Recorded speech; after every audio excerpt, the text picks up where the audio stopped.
Magandang araw po. Narito na po ang magiging lagay ng panahon ngayong hapon ng Lunes, March 17, 2025.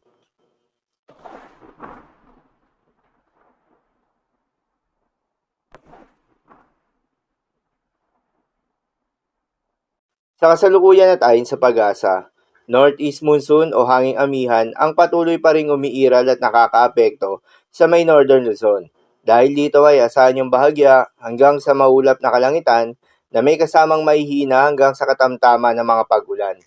Habang yung easterlies o yung mainit na hangin galing sa may silangan ang patuloy pa rin nakakaapekto sa nalalabing bahagi pa ng ating bansa. Dahil dito ay asahan naman yung bahagya hanggang sa maulap na kalangitan na may kalat-kalat na mga pagulan at thunderstorms. Magandang balita naman dahil ayon sa pag-asa ay wala pa rin tayong binabantayan na low pressure area o bagyo sa loob o malapit sa Philippine Area of Responsibility na maring makaapekto sa ating bansa hanggang sa susunod na 5 araw. Ngunit maging handa pa rin tayo dahil maaaring wala o merong isang bagyo ang posibleng mabuo o pumasok ng Philippine Area of Responsibility ngayong buwan ng Marso. Dahil nga sa epekto nitong easterlies, asahan ngayong araw sa may Caraga, Leyte, Southern Leyte, Basilan, Sulu at Tawi-Tawi ang maulap na kalangitan na may kalat-kalat na mga pagulan at thunderstorms. Posible ang mga pagbaha o pagguho ng lupa dahil sa katamtaman hanggang sa kung minsan ay malakas na pagulan.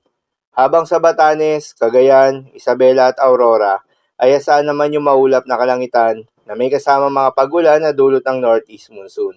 Posible rin na mga pagbaha o pagguho ng lupa dahil sa katamtaman hanggang sa kung minsan ay malakas na pagulan. Habang sa Cordillera Administrative Region, Ilocos Region at nalalabing bahagi ng Cagayan Valley, ay asahan naman yung bahagyang maulap hanggang sa maulap na kalangitan na may kalat-kalat na mga mahihinang pag-ulan na dulot pa rin ng northeast monsoon. At sa Metro Manila at nalalabing bahagi pa ng ating bansa, ay asahan naman yung bahagyang maulap hanggang sa maulap na kalangitan na may kalat-kalat na mga pagulan o thunderstorms na dulot ng easterlies. Posible rin na mga pagbaha o pagguho ng lupa during severe thunderstorms. Madalas, nabobo ang mga thunderstorms na ito tuwing hapon o gabi na nagtatagal ng 1 hanggang 2 oras.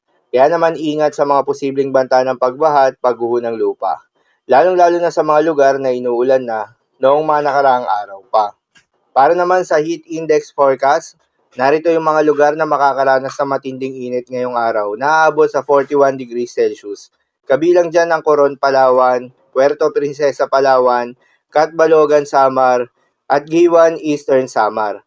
Habang 40 degrees Celsius naman sa may Bira, Catanduanes, Dumaguete City, Negros Oriental, at Butuan City, Agusan del Norte.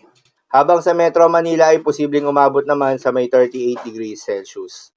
Kaya naman huwag kalimutan magdala at uminom ng tubig at magdala rin ng payong kung may lakad. Bawasan muna ang paglabas ng bahay sa panahon na mataas na temperatura upang maiwasan ang mga heat-related emergencies kagaya ng heat exhaustion, heat cramps at heat stroke. Para naman sa magiging lagay ng mga dagat baybayin, ayon sa pag-asa ay may nakataas pa rin tayo na gale warning sa mga seaboards ng Batanes, Ilocos Norte, Ilocos Sur, Cagayan, kabilang ng Babuyan Islands at Isabela.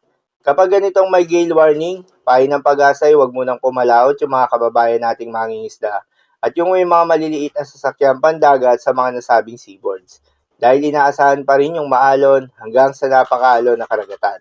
So, lamang po para sa lagay ng panahon ngayong hapon ng Lunes. Keep safe everyone.